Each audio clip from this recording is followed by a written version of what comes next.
चाहे वह बकरीद से जुड़े हुए आयोजन हो, कावड़ यात्रा से जुड़े हुए हो, नाग पंचमी के कार्यक्रम हो, आपूर्ति के लिए भी विशेष व्यवस्था देखनी पड़ेगी। हम लोग लगातार देख रहे हैं, लगातार न्यूज़पेपर में अन्य जगहों पर हम लोग इस बात को देखते हैं कि शुद्ध पेयजल की आपूर्ति नहीं हो रही है। हो सकता है बरसात के कारण कहीं कोई समस्या आ रही हो, वहां पर हम लोगों में एक अवेयरनेस तो पैदा कर ही सकते हैं कि अगर पानी इस प्रकार का है तो वह पानी को गर्म करके छानने के बाद तब उसका सेवन करें। हम उनको उनके भरोसे न छोड़ें। बच्चे बीमार हो सकते हैं, कोई अन्य समस्या खड़ी हो सकती है, उस पर हम ध्यान दें। स्ट्रीट लाइट की व्यवस्था बरसात के समय में वैसे भी इसके बारे में हमें अलर्ट रहना पड़ेगा। नगर निकायों को भी जहां जहां ये आयोजन हो और कावड़ यात्रा से जुड़े हुए जितने भी रूट हो वहां पर भी स्ट्रीट लाइट की व्यवस्था ठीक हो। सुरक्षा के प्रति अत्यंत सतर्क रहना पड़ेगा, पेट्रोलिंग बढ़ाना पड़ेगा, सोशल मीडिया पे नजर रखनी पड़ेगी और कोई भी व्यक्ति भड़काऊ बयान देता है या कोई भी ऐसी बयानबाजी करता है जो सुरक्षा के लिए या किसी समुदाय की भावनाओं को आहत करके उसे भड़काने की कार्रवाई कर रहा है तो हमें कार्रवाई करने से हिचकना नहीं चाहिए और बहुत सख्त कार्रवाई उन स्थितियों में हमें करनी चाहिए। दूसरा, विद्युत विभाग से जुड़ा हुआ है जिसमें विद्युत की आपूर्ति अनवरत बने। जर्जर पोल और तार को पहले से हम रिप्लेस कर लें, उसका मरम्मत आदि का काम कर लें, जो भी हमें करना हो उसको हम कर लें। सड़कों की मरम्मत सुनिश्चित कर लें, ये ग्रामीण हो, शहरी क्षेत्र की सड़कें हो, जिन सभी संबंधित विभागों से हो, जिलाधिकारी और मंडलायुक्तगण इन सब की समीक्षा जनपद स्तर पर सुनिश्चित कर लें कि कहीं भी और जवाबदेही के साथ करवाएं। जल जमाव न हो, गंदगी न हो, सड़कों में गड्ढे न हो, इन बातों को हम सुनिश्चित करें। मीट मछली कावड़ यात्रा की रूट पर न हो, अच्छा होगा। अनावश्यक उसके कारण उत्तेजना पैदा हो सकती है या उस रूट पर कोई ऐसा कार्य न होने पाए, क्योंकि कभी कभी लोग शरारतन कर देते हैं कि उस रूट पर ही किसी प्रतिबंधित पशु को मार करके फेंक देते हैं जिससे वे लोग उत्तेजित हो सकें, क्योंकि जो शरारती तत्व हैं वो हर प्रकार का संभव प्रयास करेंगे। हमें उसके प्रति सतर्कता बरतनी चाहिए। ऐसे ही वह जो कार्यक्रम जो भी हो परंपरागत तरीके से हो, कुर्बानी प्रतिबंधित स्थलों पर न हो, या कावड़ यात्रा भी परंपरागत रूट से ही जाए, परंपरागत रूट से हटकर जाने की परमिशन हम कतई न दें और पहले से हम उन सबके साथ संवाद बना लें कि जबरदस्ती जो रूट नहीं है उस रूट पर जाने का कोई भी प्रयास न करें।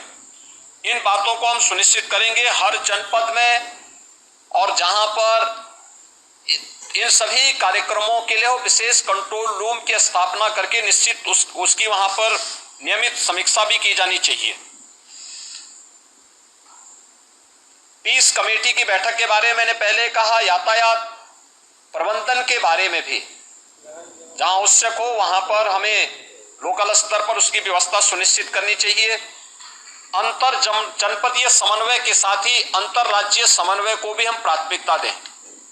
खासतौर पर पश्चिमी उत्तर प्रदेश में गाजियाबाद से हरिद्वार के बीच में जो कावड़ यात्रा चलेगी, इस कावड़ यात्रा के रूट में अगर आप देखेंगे तो दिल्ली से, पंजाब से, हरियाणा से, राजस्थान से और भी अन्य स्थलों से काफी बड़ी संख्या में कावड़ यात्री आते हैं। अच्छा होगा उन राज्यों के साथ हम पहले से संवाद बना लें, संवाद बना करके उनको राज्य सरकार के द्वारा क्या क्या नियम बनाए गए हैं उसके पालन के बारे में उनको बता दें। दूसरा, जो मैंने पहले भी कहा स्वास्थ्य विभाग में, कि जो लोग कोविड से इन्फेक्ट हुए थे सेकेंड वेव के दौरान, वह लोग बहुत लंबा पैदल चलने का प्रयास न करें, अनावश्यक रूप से उनके जीवन के साथ खिलवाड़ हो जाएगा।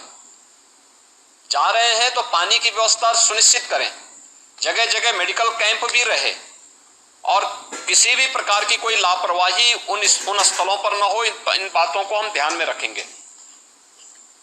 प्लास्टिक फ्री सभी आयोजन हो, किसी भी आयोजन में जब प्लास्टिक को हम लोग 19 में प्रतिबंधित कर चुके हैं और इधर भारत सरकार ने 1 जुलाई से प्लास्टिक पूरी तरह प्रतिबंधित किया है, तो हम लोग प्लास्टिक फ्री पूरी व्यवस्था को बनाने का प्रयास करें, स्वच्छता का विशेष ध्यान दें। कांवड़ महिला और पुरुषों के लिए अलग अलग टॉयलेट हो, पर्याप्त मात्रा में जल की आपूर्ति वहां पर होती रहे, ये भी हम इसको देखें। और सतर्कता के लिए सेक्टर स्कीम अभी से हम लागू कर सकेंगे तो ये अच्छा होगा। इन सभी कार्यक्रमों को व्यवस्थित तरीके से अभी से लेकर के और स्वतंत्रता दिवस के कार्यक्रम के लिए जो भी आयोजन हर जनपद के लिए, हर विद्यालय के लिए, हर ग्राम पंचायत के लिए हमारा प्रयास होना चाहिए कि ग्राम पंचायत के सचिवालय में भी स्वतंत्रता दिवस के दिन भारत का राष्ट्र झंडा फहराया जाए।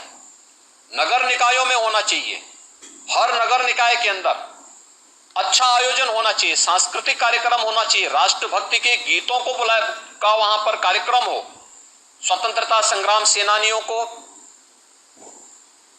दूसरा, शहीद परिवारों के लोगों को, रिटायर्ड जो आर्मी से जुड़े हुए जितने भी रिटायर्ड पर्सन है, इन सबको बुला करके उनका सम्मान हो। शहीद परिवारों को, शहीद परिवार सेना से जुड़े हो सकते हैं, पैरामिलिट्री से जुड़े हो सकते हैं, पुलिस से जुड़े हो सकते हैं, आखिर उन्होंने भी तो सुरक्षा में योगदान दिया है।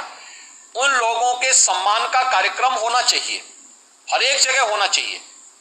स्थानीय स्तर पर हो सकता है आजादी की लड़ाई के दौरान बहुत सारे ऐसे योद्धा रहे होंगे जो इतिहास के पन्नों में गुम हो गए होंगे, अज्ञात होंगे, लेकिन लोकल स्तर पर उनका गायन होता है। लोकल स्तर पर लोक कथा के माध्यम से, लोक परंपरा के माध्यम से उनका श्रवण करते हैं।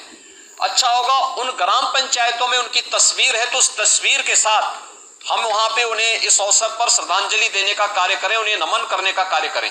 तिरंगा हो, राष्ट्रगान, उन सभी गांवों में प्रयास हो कि ग्राम पंचायतें राष्ट्रगान उस अवसर पर वहां पर उसे आयोजित करें।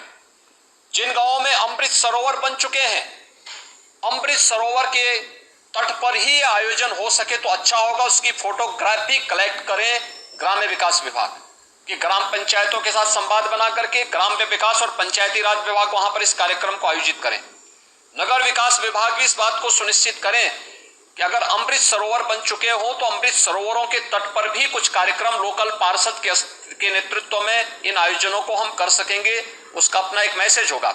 और समाज के हर तबके के मानिंदों को बुलाइए, जितने भी ऐसे सिविल सोसाइटी से जुड़े हुए नागरिक हैं उन लोगों को भी हमें इस आयोजन के साथ शामिल करना चाहिए और समाज के उन सभी लोगों को सम्मानित करना चाहिए जिनका योगदान राष्ट्रीय सुरक्षा के लिए या सुरक्षा बलों से लोग जुड़े हुए रहे हैं या कोई शहीद परिवार है, उन लोगों को हम लोगों को उस अवसर पर बुला करके सम्मानित करना चाहिए। इसकी एक विस्तृत कार्य योजना मुख्य सचिव के स्तर पर यहाँ पर राज्य स्तर से तैयार हो जाए और इसे भव्य रूप में आयोजित करने की व्यवस्था की जानी चाहिए।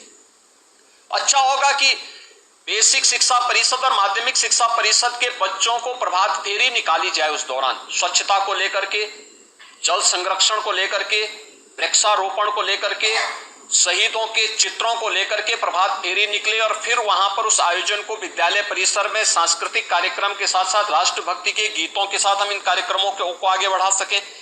आखिर देश की आजादी के अमृत महोत्सव कार्यक्रम का कोई मतलब तो होना चाहिए और उसे हम कैसे आगे बढ़ा सकते हैं, इस दिशा से हमें इन कार्यक्रमों के साथ जुड़ने की आवश्यकता है। आयोजन जो 10 से प्रारंभ होंगे, सेक्टर प्रणाली हम सख्ती के साथ लागू करें। 9 या 10 जुलाई से प्रारंभ होने हैं और 15 अगस्त तक चलेंगे। हम इन सभी कार्यक्रमों में पूरी सतर्कता बरतें। इस दौरान हमारा प्रयास होना चाहिए कि सभी सीनियर अधिकारी एक एक गतिविधि की मॉनिटरिंग करें, पेट्रोलिंग को बढ़ाएं। शरारती तत्व अपनी हरकतों से बाज नहीं आएंगे जब तक आप कठोरता पूर्वक उनके खिलाफ कार्रवाई नहीं करेंगे और हमें कार्रवाई करने में किसी भी शरारती तत्व के खिलाफ एंटी सोशल और एंटी नेशनल एलिमेंट कोई भी हो, उसके खिलाफ कार्रवाई करने में कोई हिचक नहीं होनी चाहिए। किसी शरीफ व्यक्ति को अनावश्यक रूप से कोई भी व्यक्ति प्रताड़ित न करने पाए, इन चीजों को भी हमें ध्यान में रखना होगा। लेकिन जो लोग सुरक्षा के लिए खतरा बने हुए हैं उनके साथ किसी प्रकार का कोई रियायत बरतने की आवश्यकता भी नहीं है और इसलिए सेक्टर प्रणाली तत्काल लागू करते हुए बकरीद के कार्यक्रम को सभी मुस्लिम धर्मगुरुओं के साथ संवाद बना करके बेहतरीन तरीके से, शानदार तरीके से स्वच्छता के मानकों का ध्यान रखते हुए जो पहले से ही व्यवस्था बनाई गई है कि किसी सार्वजनिक स्थल पर कोई भी ऐसे कार्यक्रम हम नहीं होने देंगे जो अनावश्यक ट्रैफिक को जाम करता हो। जो परंपरागत रूप से कार्यक्रम चलते रहे हैं उन सब उन्हें छोड़ करके, खासतौर पर जैसे कावड़ यात्रा निकलेगी या मुहर्रम के जुलूस निकलेंगे, अगर वे परंपरागत रूप है, हमारा प्रयास होना चाहिए कावड़ यात्रा हो या फिर मुहर्रम के जुलूस, अस्त्र शस्त्र कोई लेकर नहीं जाएगा। पहले से हम सुनिश्चित करेंगे, हम संवाद बनाएं। त्रिशूल लेकर के भी कावड़ यात्रा में कोई जाता है तो पहले से उसको जानकारी देनी होगी, उस व्यवस्था के साथ बताइएगा। लेकिन कोई नंगी तलवार लेकर के जाएगा, इसकी अनुमति मत दीजिए। छुरा लेकर के जाएगा, इसकी अनुमति मत दीजिए। एयरगन लेके जाएगा, इसकी अनुमति मत दीजिए। अनावश्यक रूप से भावनाएं आहत न होने वाली कोई भी ऐसी हरकत प्रशासन के स्तर पर भी न हो और कावड़ संघ हो या मुहर्रम के जुलूस हो, अस्त्र शस्त्र का प्रदर्शन न हो, ये भी हम सुनिश्चित करेंगे, जिससे स्थानीय स्तर पर किसी भी प्रकार की कोई कानून व्यवस्था के साथ खिलवाड़ करने की स्थिति ना आने पाए।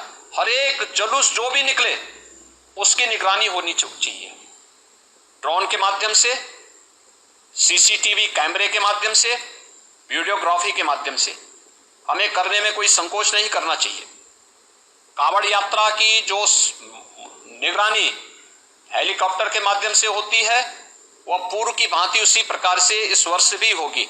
हमें उसकी समीक्षा भी करनी चाहिए और जब भी उसकी आवश्यकता पड़ती है तो उसके अनुसार हम शासन से उसकी परमिशन लेकर के, शासन से उसकी व्यवस्था लेकर के वह भी सुनिश्चित करेंगे।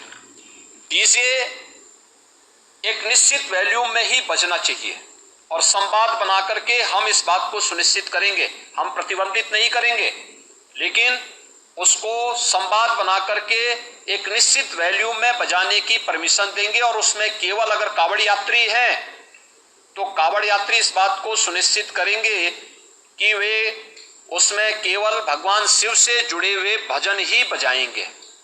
कोई ऐसा फिल्मी गाना नहीं बजाएंगे जिसके कारण अनावश्यक रूप से माहौल खराब होता हो और धार्मिक भावनाएं एक सामान्य भक्त की आहत होती हो। ये भी हमें कावड़ यात्री नाम पर शांति भंग करने का दुस्साहस भी कोई नहीं करेगा। आज की ये वीडियो कॉन्फ्रेंसिंग इसीलिए महत्वपूर्ण थी और मैं चाहूंगा कि शासन स्तर पर यहाँ पर सभी संबंधित विभाग इस बात को सुनिश्चित कर लेंगे कि जो व्यवस्था उनके जिम्मे है वे अपने अपने विभागों की भी समीक्षा कर लें, कोऑर्डिनेशन के माध्यम से प्रभावी ढंग से इसको लागू करने की तैयारी भी करेंगे। और मुझे लगता है कि हमें इसको एक निरंतरता देनी चाहिए। संवाद बनाने में कोई भी किसी भी प्रकार की कोई समस्या नहीं होनी चाहिए। ये निचले स्तर पर कहीं पर थाना स्तर पर पीस कमेटी की मीटिंगों के माध्यम से और थाना अध्यक्षों के और अन्य जो हमारे इंस्पेक्टर सब इंस्पेक्टर हैं इनके माध्यम से भी कुछ धर्म गुरुओं के साथ, पुजारियों के साथ या अन्य जो मौलवी हैं उन सब के साथ हम लोगों को संवाद बनाने में कोई भी संकोच नहीं होना चाहिए। समाज के जो मानिंद हैं सुनिश्चित करें, क्योंकि ये सारे कार्यक्रम पड़ेंगे और 15 अगस्त को स्वतंत्रता दिवस का कार्यक्रम भी होगा जो कि अमृत महोत्सव है आज़ादी का। इस अवसर पर कुछ विशेष आयोजन होंगे, उन आयोजनों के साथ पूरा प्रदेश जुड़ेगा। तो जितने भी ऐसे तत्व हैं जो एंटी सोशल हैं, एंटी नेशनल हैं, वे कुछ न कुछ गड़बड़ी करने का प्रयास करेंगे, माहौल को खराब करने का, व्यवस्था को बनाने का प्रयास करें। स्वच्छता का विशेष ध्यान दें। कावड़ महिला और पुरुषों के लिए अलग अलग टॉयलेट हो,